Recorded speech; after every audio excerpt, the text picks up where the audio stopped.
Sa himpapawid ako'y napatingin. Mga alinlangan kaya'y may hangganan din.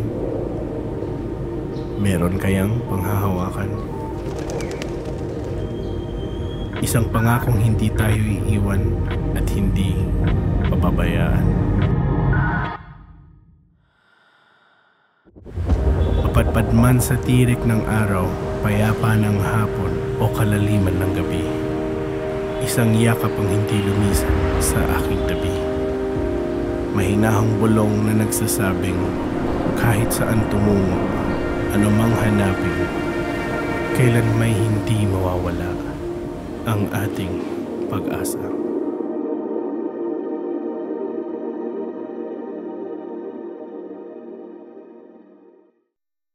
Okay, mapagpalang araw ng linggo sa ating lahat. Ayan. Nagulat ba kayo? Ako lang to. Ayan.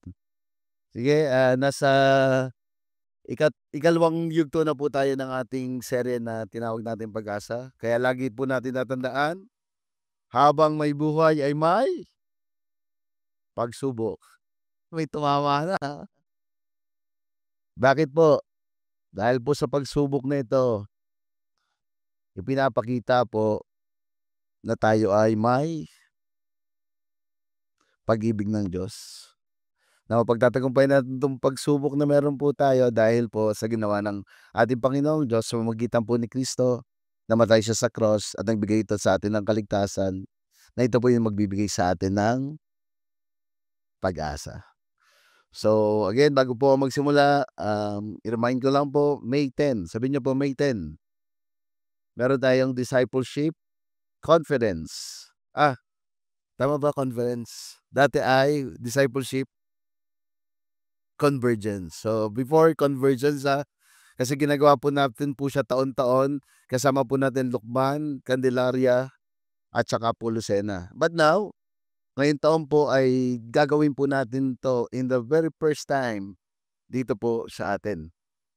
So bakit po? Ano po ba layunin nito? Layunin po nito na tayo po ay ma-encourage, ma-equip, ma-remind for the things na ginagawa po natin sa ating pong simbahan. And our topic po na gagawin po doon ay differ together, which is bilang mananampalataya, patuloy tayo mag-differ into the Word of God, differ into our faith, and we are better together. That ang simbahan po ay tumatakbo na tayo po ay magkakasama. So sige po, if you are not registered, muli po I encourage you to be part of this discipleship conference. So tayo po ngayon ay nasa ikalawang yugto ng ating serye na pag-usapan po natin ay formation of faith or formation of hope or pagbuo ng pag-asa. Last week pinag-usapan po natin yung pundasyon ng pag-asa na meron po tayo. Which is, ang pundasyon po ng pag-asa na meron tayo ay ating pong matatagpuan sa ginawa po ng Panginoong Jesucristo. In chapter 4 ng Romans, pinag-uusapan po doon yung paano ba magkakameron ng katuwidan ng tao o paano ba ito magkakameron ng righteousness. Dahil po doon nagtatalo yung mga Hudyo, sinasabi nila it's by merits, it's by works, it's by obeying the law. Pero sino po makakaano dito na no one can perfect the law? And the other side naman, it's by faith. That's why sabi po doon, binanggit po yung pangalan ni Abraham. Noon pa lang, wala pa si Moses, which is ang paumpisa ng mga law. Sabi doon, when Moses believed, he called righteousness. Parang, he become righteous when he has faith in God. Even wala pa po si Jesus, that time, hindi pa napapako sa cross, pero nanampalataya siya at naniwala siya sa mga bagay na hindi nakikita. The same thing to us. It's a foretaste of what will happen on the cross. To those who believe in Jesus as Lord and Savior of our life, there's assurance for salvation. That's why salvation does not come in doing good deeds or keeping the law, but it comes by faith in Jesus. Kung you hear, you believe on what Jesus Christ did on the cross.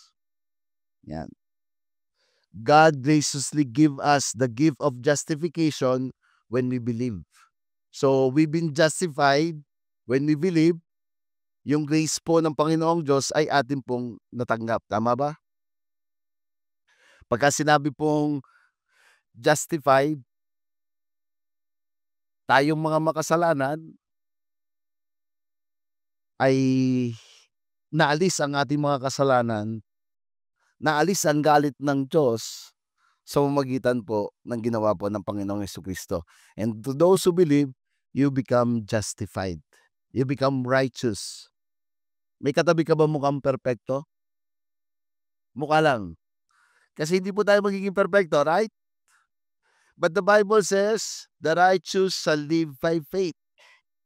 Ang matuwid ay sa pamamagitan ng pamumuhay ng may pananampalataya. When we look into the Bible, we are righteous. Not on our deeds, not on our works, not on our merits, but because of what Jesus did on the cross. The only thing that we need to do is to believe, to have faith on what He did on the cross. There's an imputation of righteousness. Na-impute po yung righteousness na ay napapunta po sa atin.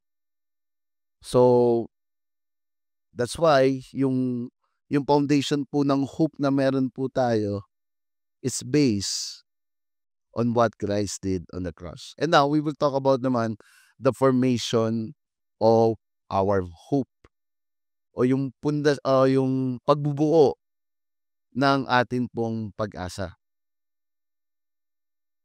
Inaanyahan ko po ang lahat na tumayo at ating mong basahin ang salita ng Panginoong Diyos in Romans 5 verse 1 to 11. Kaya ngayon itinuturing na tayong matuwid dahil sa pananampalataya natin sa ating Panginoong Jesucristo. Meron na tayong magandang relasyon sa Diyos sa pamamagitan ni Jesus, at dahil sa ating pananampalataya, tinatamasa natin ngayon ang biyaya ng Diyos at nagagalak tayo dahil sa ating pag-asa na makakabahagi tayo sa kadakilaan ng Diyos. At nagagalak din tayo kahit na dumaranas tayo ng mga paghihirap dahil natuto tayong magtiis. Alam natin na ang pagtitiis ay nagpapabuti sa ating pagkatao, at kung mabuti ang ating pagkatao, may pag-asa tayo na makakabahagi tayo sa kadakilaan ng Diyos. At sa ating pag-asa, dahil ipinadama ng Diyos sa atin ang kanyang pagmamahal sa pamamagitan ng banal na Espiritu at ibinigay niya sa atin. Nang wala tayong kakayahang makaligtas sa kaparusahan, namatay si Kristo para sa ating mga kasalanan. At sa panahong itinakda ng Diyos, bihira ang taong mag-aalay ng kanyang buhay para sa isang taong matuwid. Bagamat maaaring mayroong maglakas loob na ibigay ang kanyang buhay para sa isang mabuting tao. Pero ipinakita ng Diyos sa atin ang kanyang pag-ibig sa ganitong paraan. Kahit nung tayo'y makasalanan pa, namatay na si Kristo para sa atin. At ngayon, itinuring na tayong matuwid sa pamamagitan ng dugo ni Kristo. Tiyak na maliligtas tayo sa parusa ng Diyos dahil kay Kristo. Dati kaaway tayo ng Diyos, pero ngayon tinatanggap na niya tayong mga kaibigan sa pamamagitan ng pagkamatay ng kanyang anak.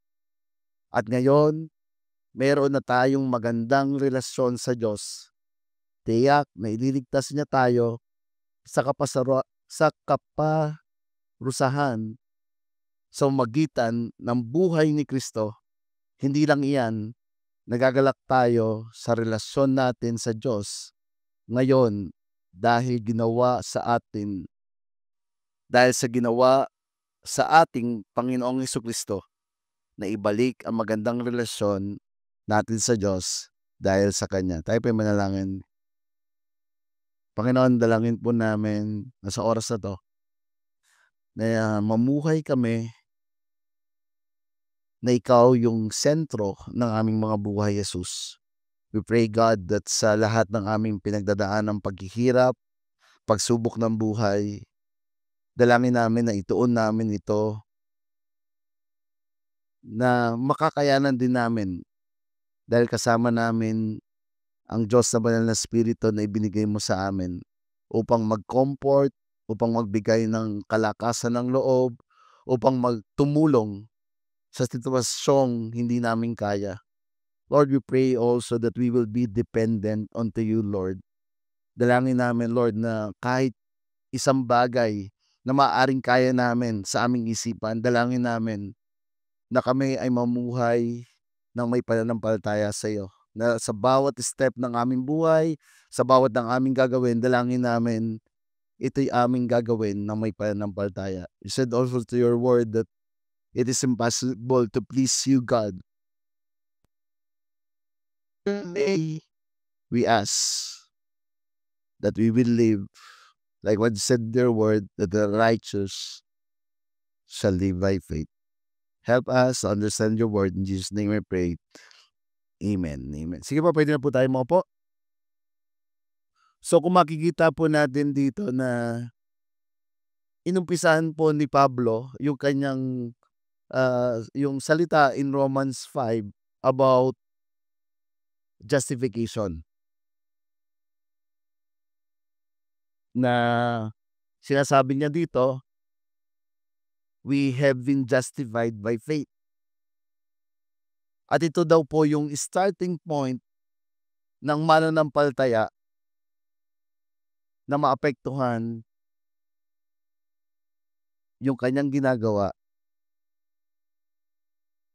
sa kanyang buhay. So, in verse 1 to 2, makikita po natin dito, ibigyan ko lang po kayo ng preview. It's about being justification po na meron tayo. And through that, we can enjoy sufferings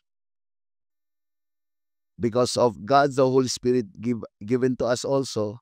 And not only that, in verse 6 to 11, it shows how Christ died for us. It shows the love of God. So mamaya, itratry ko po na ilatag sa atin po itong lahat. But first, hope is founded and formed in justification. Ito po ay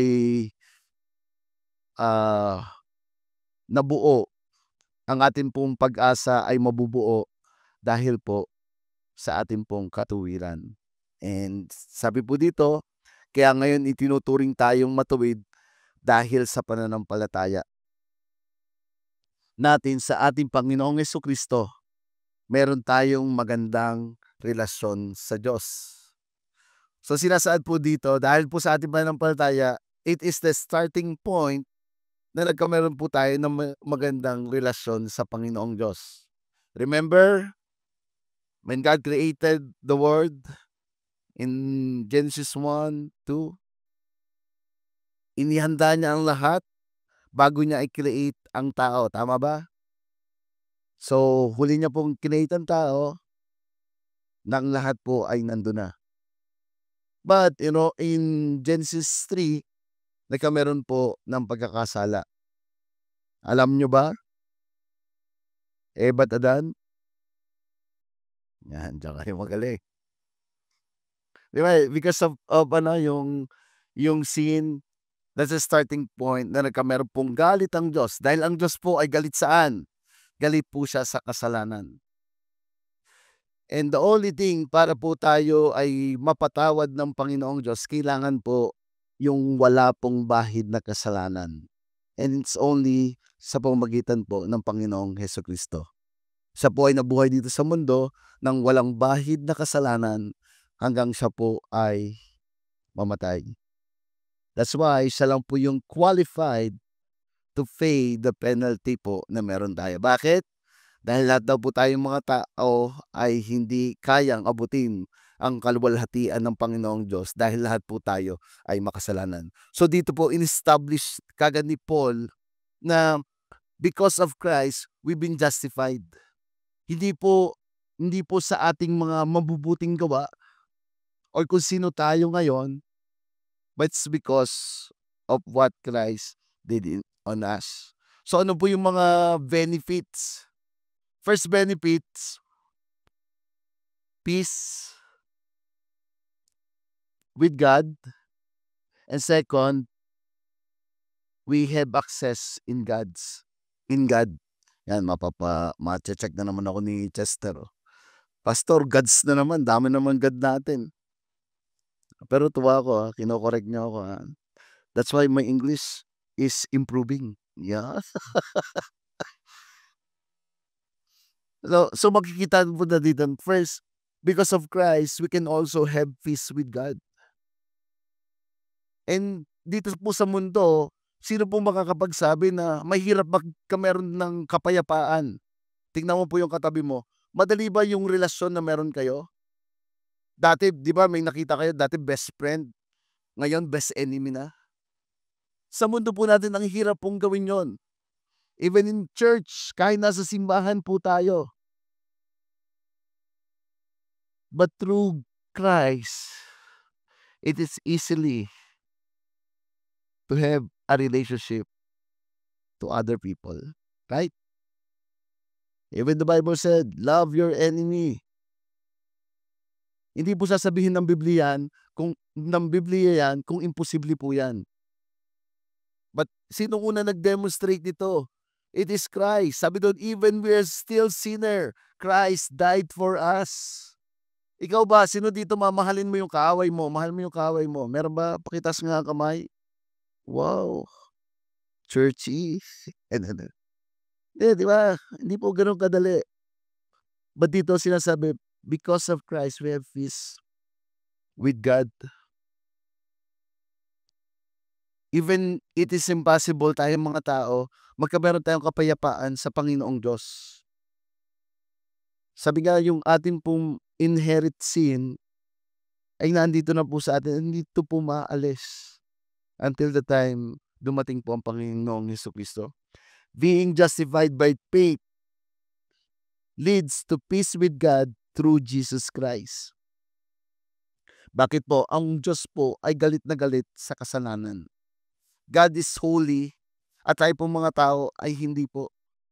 That's why kailangan pong ma-justified po yung kasalanan natin bago po tayo pwedeng makipagbati sa Panginoong Diyos na meron po tayo. That's why there's a illustration of imputation. Di ba yung last Sunday, may tumayo po dito na ang laging po nakikita ng Panginoong Diyos nung tinanggap natin si Kristo ay yung ginawa po ng Panginoong Jesucristo. When we look into us, ang nakikita niya po sa atin, that yung being justified person po natin. That you are righteous, you are holy, you are blameless because of Christ. But kung pagka tinignan tayo ng tao, anong tingin sa atin ng tao? Banal-banalan. Honestly, I've been sa labas, nasa labas po. Pagka nakikita nila, ay si pastor oh, banal-banalan yan. Parang, yeah. Why? Bakit tao? Hindi mo perfecto tao ah. Perfecto po ba tayo? Meron po ditong perfecto. Kaninang maga umattend si Perfecto ang pangalan. Ang corny mo, pastor. Pero honestly, we're not perfect. Sino mas nakakakilala sa atin, masasabi kung sino po talaga tayo. But that's why, ito po yung greatness. Ito po yung joy na meron tayo. Sa ginawa po ni Jesucristo, God give us a parang nagkameron tayong, we become qualified na maka-access po sa Kanya kahit hindi po karapat-dapat para sa atin. That's why we have access. Nag-access po tayo sa Kanya because of the grace that God give to us. Pagka sinabing grace, it is unmerited favor. Wala po ni isa sa atin qualified o karapat-dapat bigyan. Tama ba? Sabi ko nga po, illustration ko lagi sa grace sa estudyante.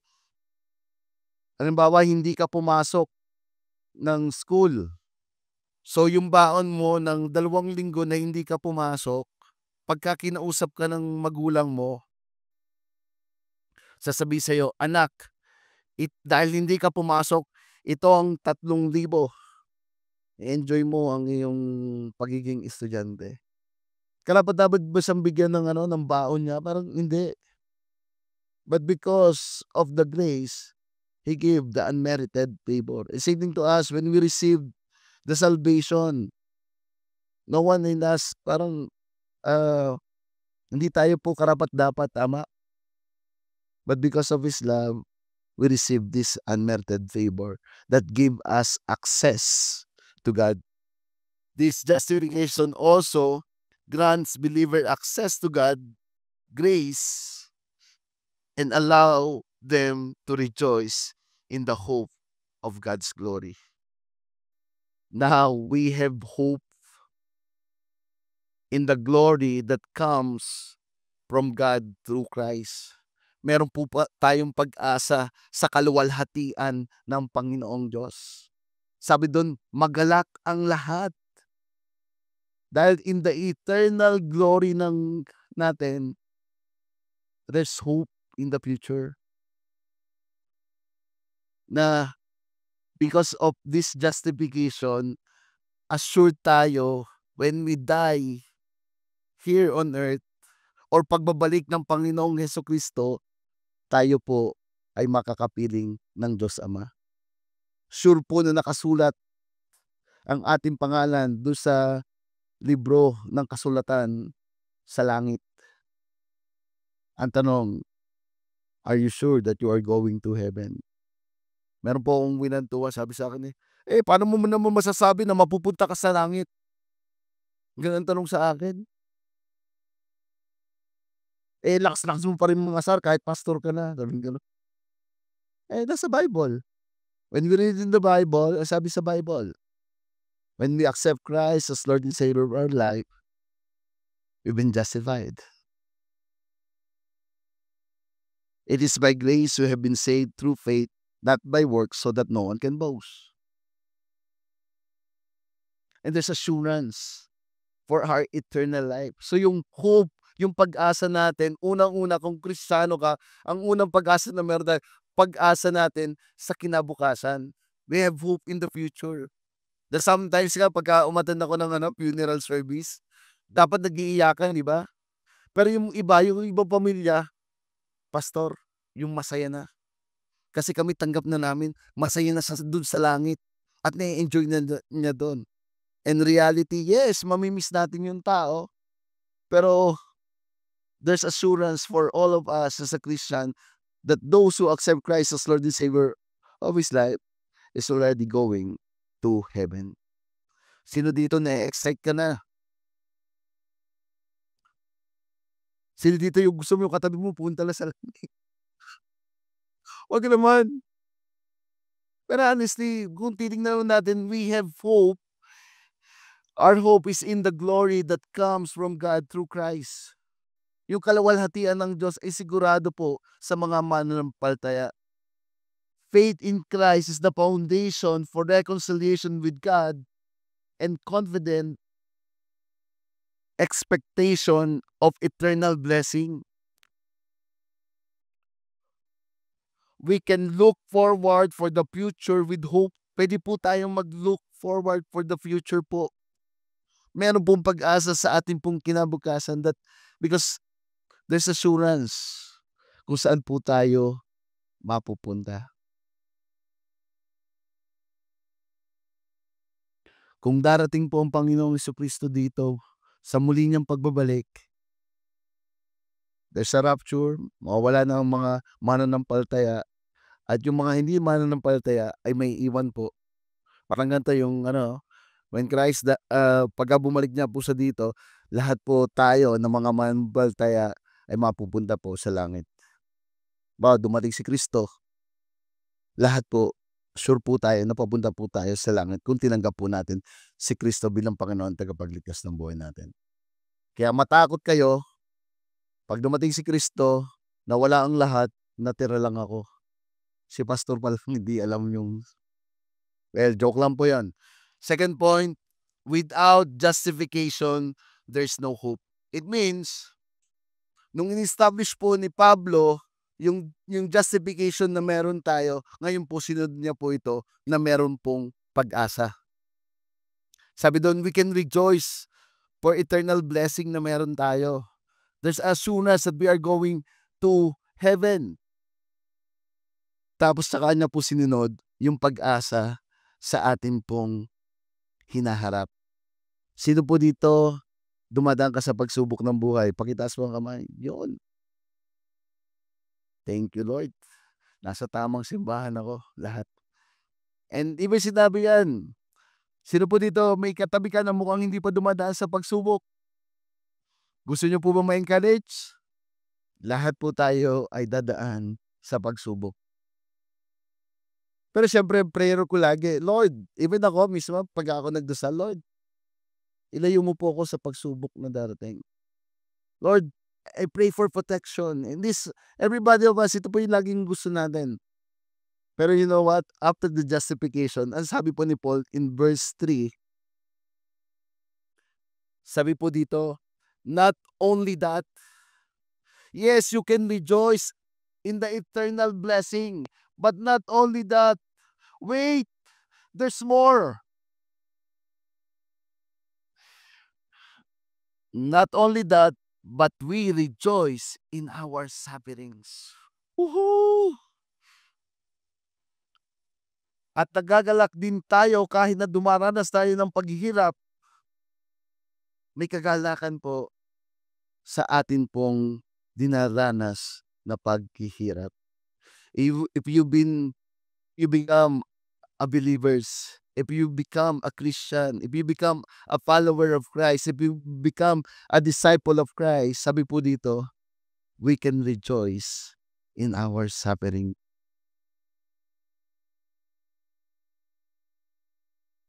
Verse 4, knowing that the sufferings produces endurance, and endurance produces character, and character produces hope. Yung atin daw pong pagsubok ay magdudulot ng pagtitiis, at yung ating pagtitiis ay magdudulot sa atin ng matutong magtiis, magdudulot sa atin ng character, at magdudulot sa atin ng hope. So it means po, our hope and character are developed when we persevere through suffering. Maaari gusto po nating i-avoid ito, pero hindi po mag-produce ng endurance kung ang mananampalataya ay hindi po dumadaan ng pagsubok ng buhay.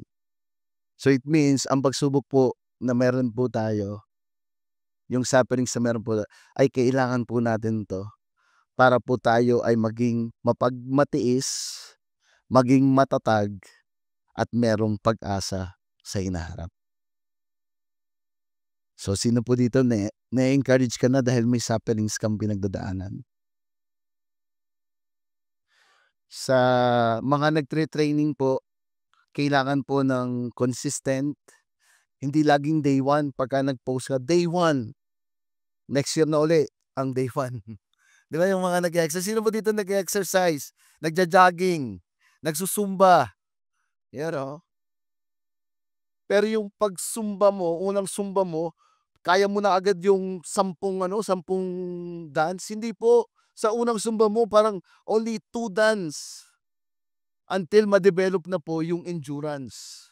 Sa pagtakbo po, sa unang pagtakbo, pwede mo nang walking lamang, consistent. After the consistency, yung 1 oras mo, kaya na maging 2 oras. Pero there's a danger also, na pwedeng habang ginagawa mo yon, pwede kang ma-injury, pwede kang kumbaga, hindi lang injury, pwede kang ma-strain, ma-sprain. So may tama pong way how to do that. Kumbaga, utay-utay. But how many of us, when we are facing suffering, how many of us we are confident na kaya po natin gawin yon? Gusto nyo lang maging confident po tayo? na kaya natin yon. Again, nung sinabi po 'to ni Paul, bakit niya inilatag muna na we've been justified by Christ. Then second, yung perseverance o yung suffering, we can enjoy suffering na magpo-produce ng perseverance, endurance, then hope. Kasunod po niyang nilahatag doon, ibinigay niya ang Diyos na banal na Espiritu, and last, kung gaano tayo kamahal ng Panginoong Hesukristo. You know what? We can produce endurance, perseverance, and hope when we become dependent on Christ. We cannot do it alone. Hindi po natin 'to kaya ng solo tayo, kaya po kailangan po natin ang ating Panginoong Hesukristo. May pag-asa tayong makakabahagi tayo sa kadakilaan ng Diyos. God does not just want us to endure suffering, but He wants us to rejoice in it. God does not want us to just get through life. He wants our character to grow it. So how it will grow? Yung hope na meron po tayo as we become dependent on God. Sinasaad po dito that there's a danger in sufferings. Either we become better or we become bitter. Tama ba? Sino po dito meron kayong kakilala na dating Kristiyano? Ngayon wala na po sa church. Dami. Parang natuwa pa kayo ah. There's a lot. Ako po, may mga kaibigan ako, may mga mahal po ako sa buhay that I see them following Christ. But now, because of the suffering that they facing, they choose to become bitter. But some, they choose to become better. May iba nga po yung kaya nga po yung sabi ng Panginoong Diyos, sino mga pinili niya? Pinili niya yung mga mangmang para pahiyain ang mundo. Being a Christian, we need to be dependent on Christ. We are not dependent to our leader. We are not dependent to the people na tumatakbo ngayong eleksyon. Yung hope natin hindi din po nakadepende sa estado na meron po tayo. But our hope is dependent on Christ alone.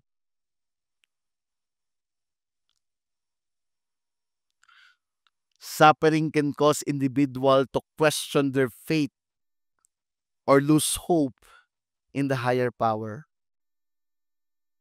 Yung iba po, dahil sa suffering, nalimutan na nila kung gaano makapangyarihan ang Diyos na meron tayo. Kung totoong nandyan ka, sa dinami-daming mawawala, bakit siya pa? Kaya nga po pagka dumadaan sa sufferings, di ba? Either yung faith natin will grow or yung faith natin ay mawala.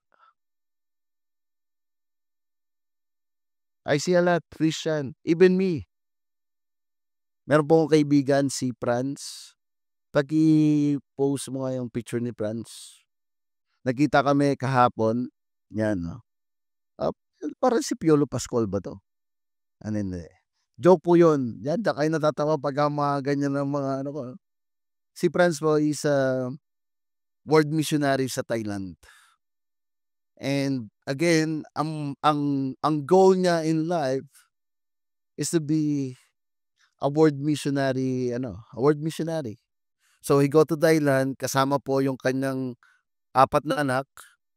Yung anak niya pong isa, kaanak lang. Ako titingnan ko po yung ganong sitwasyon. Kailangan ng talagang fully, yung calling talaga ng Lord para gawin mo yung mga bagay na yon. Kasi bago pa lang, kaanak pa lang, oh. Hindi ko alam paano niya dinadala yung 4 niyang anak with Irvine. And what happened in the ministry in Thailand, growing. Maganda po yung nangyayari. Sabi niya, "Bro, I work out 3 times a week para yung kalusugan ko ay maging maganda." And a few moments later, until nangyari po yung sitwasyon na ganito, na-diagnose siya stage 3 cancer. Alam niyo po nung dumadaan daw po siya dun sa pagsubok na yun, he also questioned God. Sabi niya through his suffering, sabi niya nagtatanong siya, "Lord, bakit sa dinami-dami? Nandito naman ako sa Thailand para pagsilbihan ka. Andito ako sa Thailand because gusto kong i-propagate ang iyong mabuting salita. And gusto ko, I will follow you for the rest of my life. And why is this happening to me?" Parang sabi ng gano'n. Alam mo yung nagkukwento siya, napakasaglit lang na moment pero maiyak-iyak na ako nung nalaman ko yun kasi wala pong alam eh. Kaibigan ko siya pero dun lang kami nagkita. Sabi niya, "Bro, pagka tinignan mo ako yun, mukhang okay ako." Pero dun sa suffering, dun ako talaga na-mold yung character na meron ako. And you know what? To give you a good example, there's a moment daw nung nagki-chemo siya, parang nawawalan na yung hope niya. Parang ang naiisip na niya, malapit na siyang mawala. And parang ako, sabi ko nga bilang tatay, parang maisip mo pa lang yung ap yung 4 kong anak tapos yung isa parang 3 years old pa lang in this moment. Parang, Lord, bakit? There's a question ba into your life when you walk in God? Natanong mo ba, bakit? Pero you know what? That's happenings. Listen, makinig po tayo. Kung tayo dumadaan sa pagsubok ng buhay, binigay po yan sa atin ng Diyos para mas maintindihan natin kung ano yung layunin natin sa buhay. Para po ma-develop yung Christ character na meron po tayo. Ano ba sabi niya sa akin? "Bro, malapit na. I almost to give up." Parang minsan pinagdadasal ko na, "Lord, kunin mo na lang ako. Kunin mo na ang lahat sa'kin." Hindi, pinapatawa ko lang kayo. Masyado kayo seryoso eh. Pero alam mo yung kasunod? Sabi niya, "Pero bro, I am now ready now. Ready now.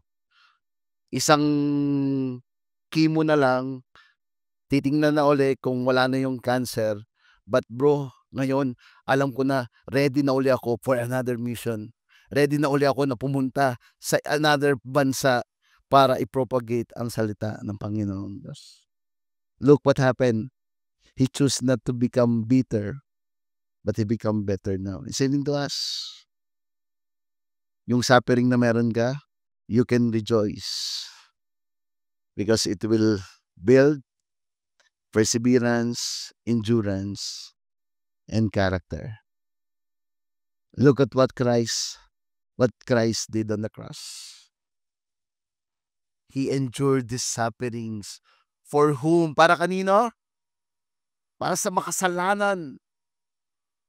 Para sa mga walang iya. At sino yon?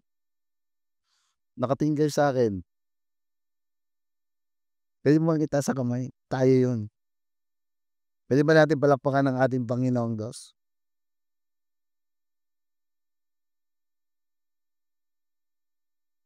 Overcoming suffering can lead an increased resilience and a greater ability to cope with future and challenges. So for us, palagay mo, bakit ka dumadaan sa sufferings na yan? And minsan, di ba, sino dito, may sufferings na may pinagdadaanan ka na, nakangiti ka pa rin. Tama ba? Minsan yung Kristiyano, napapagkama ng may sira ang ulo. Ano? Ako lang ba? Ay kasi, honestly, sino makakaunawa sa'yo? Ang makakaunawa sa'yo ay kapwa Kristiyano. Even we are facing sufferings, there's a joy. There's peace. Alam mo yung joy pong yon? Ito pong joy na ito ay hindi lang po, o yung peace na to, hindi lang po ito yung peace na mabibili mo sa kanto-kanto. But it is a inner peace na only matatagpuan lang po natin sa Panginoong Diyos. That even we face suffering, there's still hope for the future. There's still nagbibigay sa'yo ng pag-asa that we can say, I can do all things through Christ who strengthened me. Nasasabi mo ba yun? Lord, yes, ito yung nakikita ko. This is the physical eyes that I see. But Lord, show me to open my spiritual eyes to see how great, how powerful you are into my life. Look at Abraham. Ano yung nangyari kay Abraham? Even his death, even his body is like, parang patay na.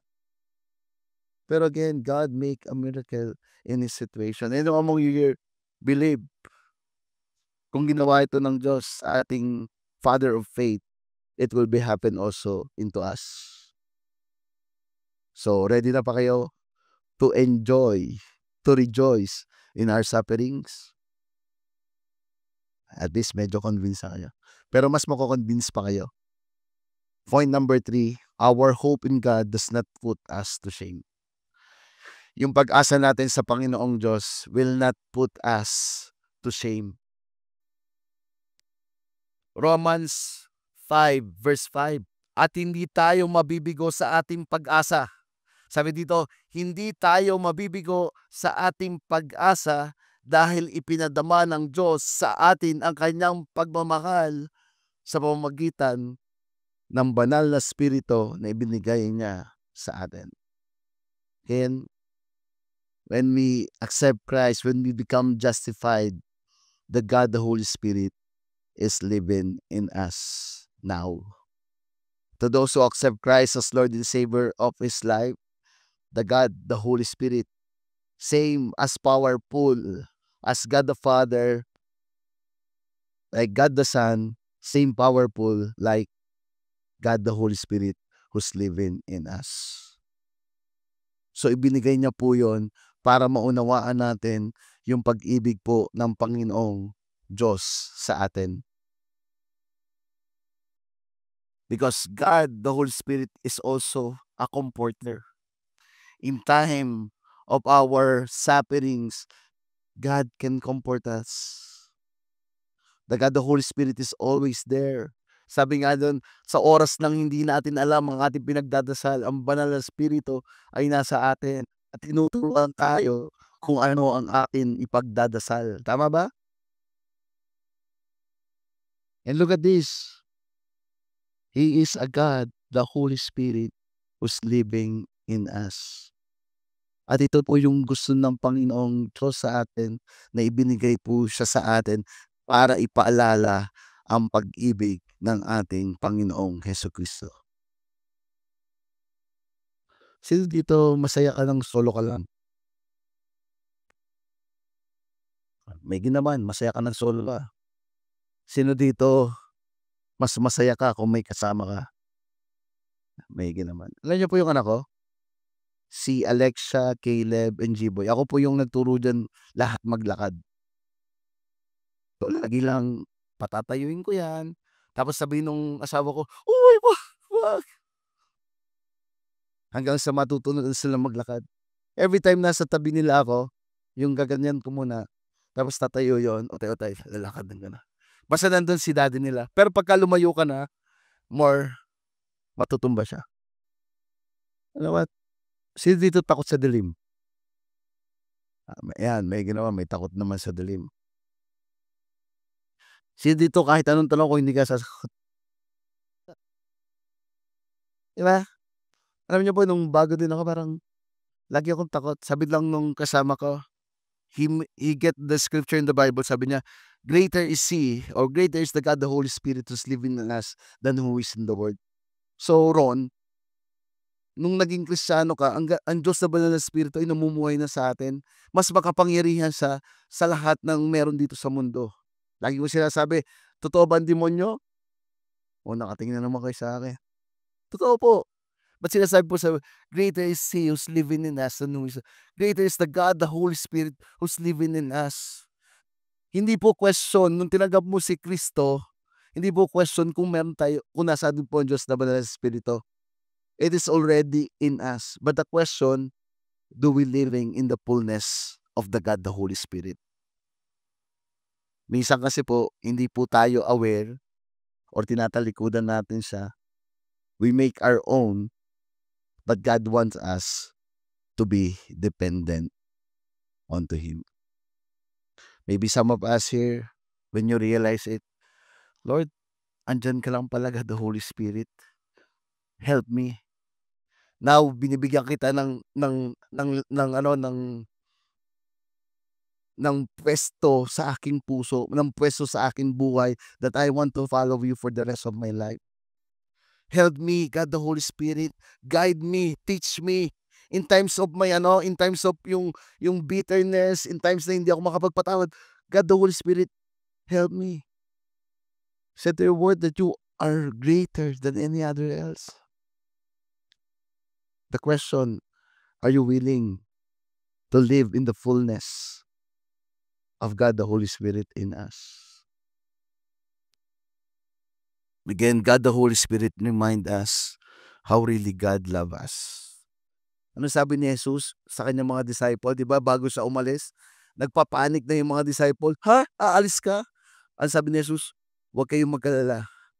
Aalis ako, pero merong darating na magtuturo, maggagabay sa inyo. At ito po yung Diyos na banal na Espiritu." Can we all stand up? Our hope in God does not put us to shame.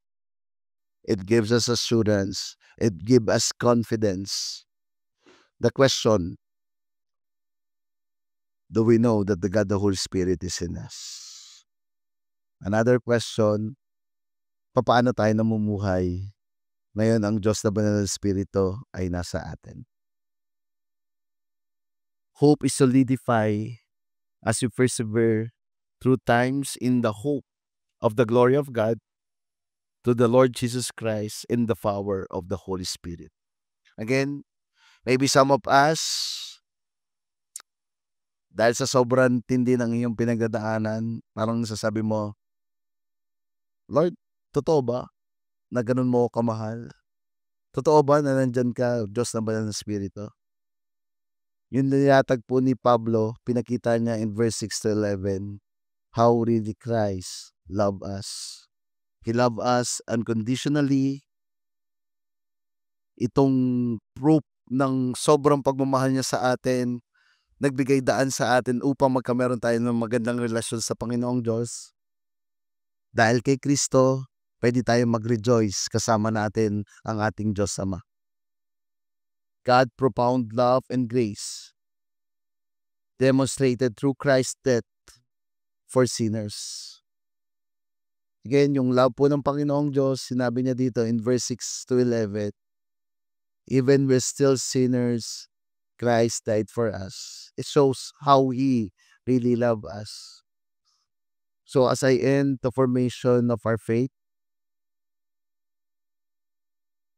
is depend on the love of Christ in us. Let me read to you this verse. Verse 6 said, nang wala tayong kakayahang makaligtas sa kaparusahan, namatay si Kristo para sa ating mga kasalanan sa panahong itinakda ng Diyos. Bihira ang taong mag-aalay ng kanyang buhay para sa isang taong matuwid, bagamat maaaring mayroong malakas loob na ibigay ang kanyang buhay para sa isang mabuting tao. Pero ipinakita ng Diyos sa atin ang kanyang pag-ibig sa ganitong paraan, kahit nung tayo'y pakasalanan pa, namatay si Kristo para sa atin. At ngayon, itinuturing tayo matuwid sa pamamagitan ng dugo ni Kristo, tiyak na maliligtas tayo sa parusa ng Diyos dahil kay Kristo.